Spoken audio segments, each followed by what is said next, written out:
Good morning, friends. It is Friday, and it is the first day of the new month. The new month is May, and I made a new calendar for us, so I'm going to show that to you. So here is our new calendar for May. Let me scoot back so you can see the whole thing, and it has a lot of dates on it. You can see all the dates in May. There are 31 days in May. So here's our word May. M-A-Y is May, and you can all spell May. And it is still the year of 2020. And May has 31 days. Today is the first day, and it is a Friday. Can you find the first day of May on the calendar? Can you point to that? Ready? Right there. There is May 1st. And I've drawn some pictures that represent May. I'm not the best drawer in the world, but here you go. I have a flower, and that is because it rains so much in April, a lot of flowers bloom in May. I have a pile of rain coming down in a big puddle. I have a little bird, because the birds come out because the ground is so wet. All the bugs come up out of the ground and the worms, and the birds come out in May. And then I have a little frog with a twig and a little pond. And that poor little frog, if you can draw a better frog, I would sure use some help. So if you can help me out and draw a frog, that would be great. Because I am not the best. I am not the best frog drawer. All right, so my camera's a little bit wanky. Let me see if I can fix that. Okay, there we go. All right. So we have a couple of things happening today that are really exciting. We have our party this afternoon, and we'll talk about that a little bit after we're done reading our story. I have a fun story. We've read it in the classroom before. I want to read it here with you. It is about some animals, and they are super, super cute, and we'll talk about the book a little bit. Our story is A Porcupine Named Fluffy. And a porcupine is that little animal up there with all of the little pointy, pokey porcupine needles. And have you ever seen a porcupine in real life? I have seen them in real life. And when they are calm, all of their little needles are down flat. It looks almost like fur. But when they get upset, all of their needles poke up, and they shoot up straight out, and that protects them because nobody wants to get poked by a porcupine. So that's why those porcupines have those incredible needles, and they are not soft. When they poke up, they are sharp. Oh my goodness.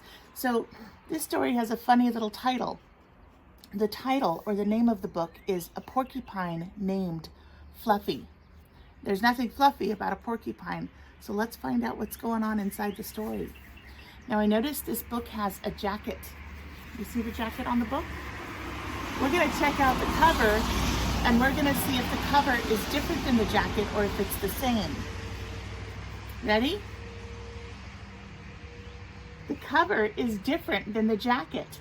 The cover is very plain, and the jacket has a picture on it. That's kind of interesting. We've seen that kind of book before. Yesterday we had a book where the cover was very different than the jacket also. So let's go ahead. I'm going to keep the jacket on. Here's the back. It looks like Fluffy's mom and dad. And we'll start our story, A Porcupine Named Fluffy. It is written by Helen Lester and illustrated by Lynn Mussinger.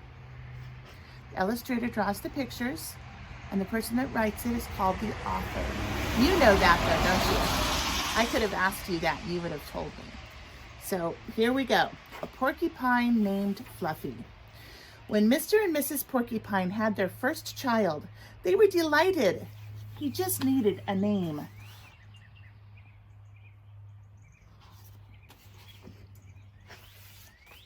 Should they call him Spike? No, all the porcupines were called Spike. Should they call him Lance? No, Lance sounded too fierce. Should they call him Needle Rooser? No, Needle Rooser was too long. It would take him forever to spell Needle Rooser.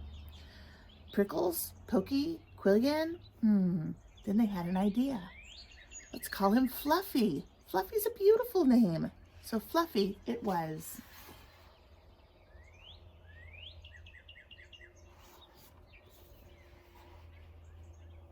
I hear our birds visiting us behind us.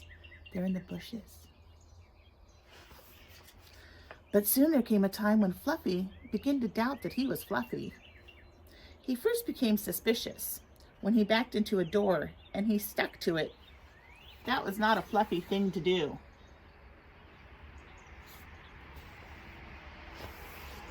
He was even more convinced when he accidentally slept on his back and he poked holes in his mattress. It was a very unfluffy thing to do.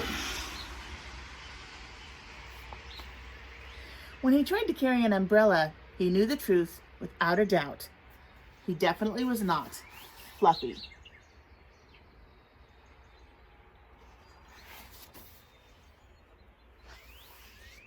So he decided to become fluffier. Clouds are fluffy, he thought. I'll be a cloud. But he couldn't stay up in the air.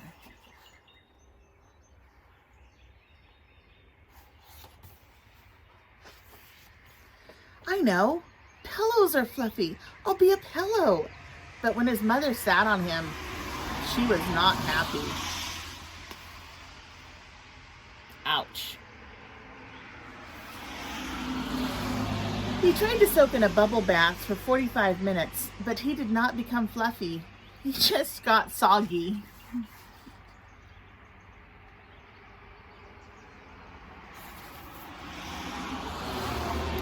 He tried whipped cream. He put a little whipped cream on each of his quills. It was not easy. It took him all day long, but it did not make him fluffy. It just made him gooey.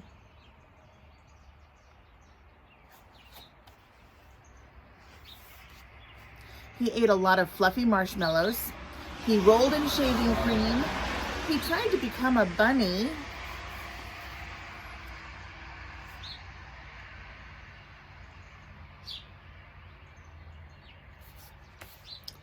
But the truth remained. Fluffy just wasn't fluffy.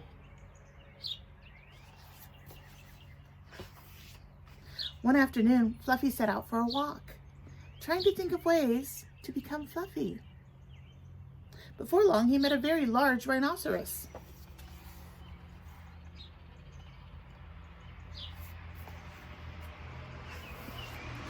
"Arr," said the rhinoceros, "I am going to give you a rough time." Fluffy didn't know what a rough time was, but he didn't like the sound of it. "What's your name, small prickly thing?" said the rhinoceros, very unkindly. "It's Fluffy," said Fluffy.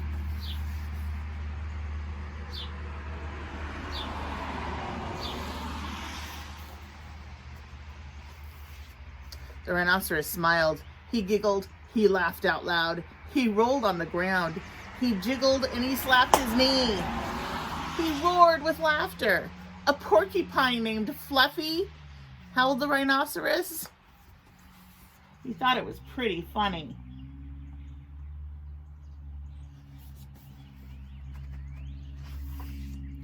Fluffy was embarrassed. He tried to be polite. "Well, what's your name?" he said. I can't say it," giggled the rhinoceros. "Hubert," suggested Fluffy. "Is your name Hubert?"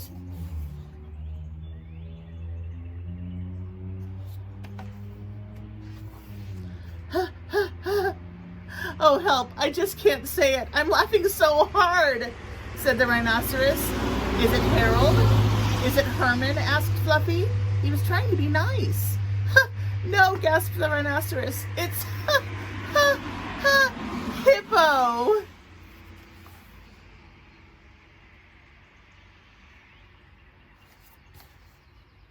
Hippo? Hippo? A rhinoceros named Hippo? Fluffy smiled. Fluffy giggled. He laughed out loud. He jiggled. He slapped his knees. He howled with laughter. A rhinoceros named Hippo?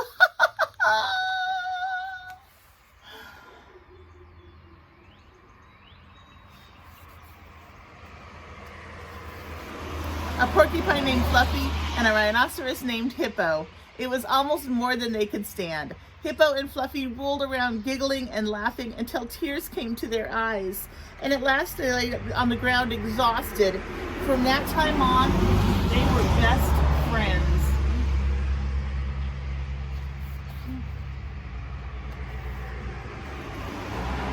And Fluffy didn't mind being Fluffy anymore, even though he wasn't really Fluffy.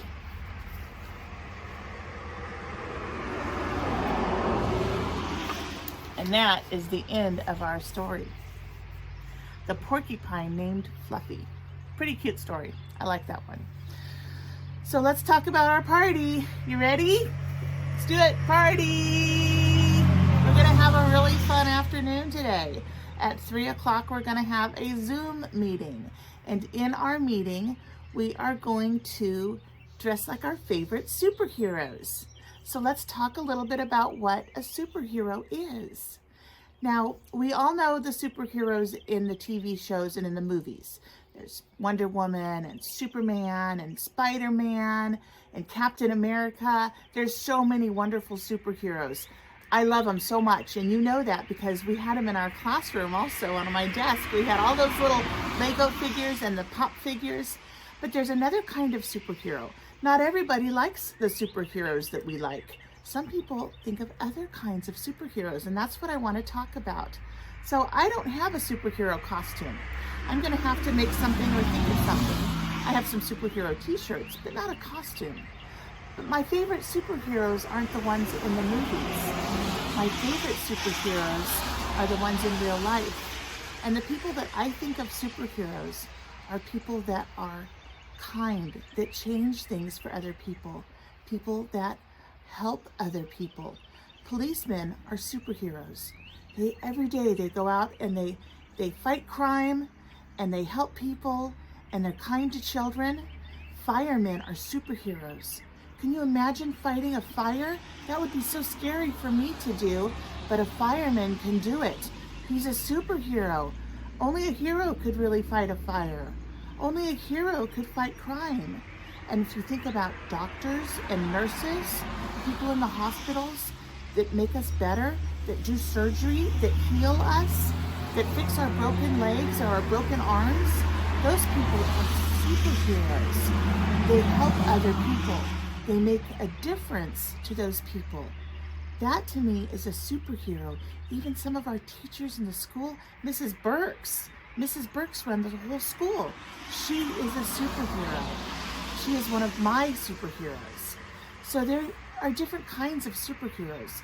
You don't have to have a mask or a costume or be on TV.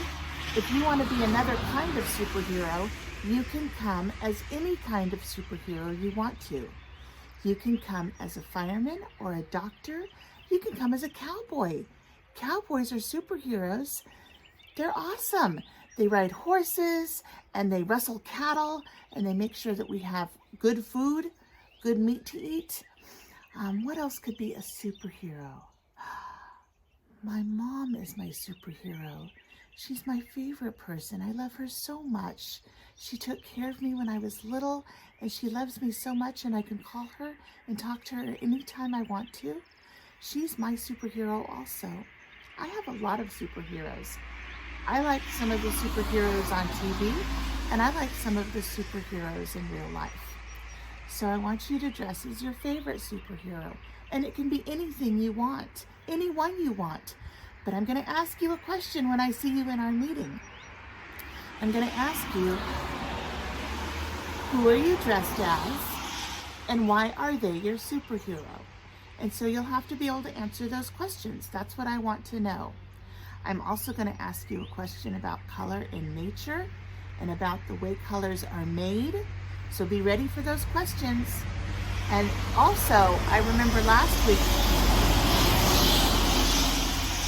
one of our friends brought a snack.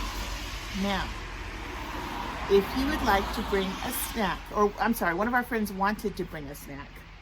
So if you want to bring a snack, you may bring a snack to the meeting.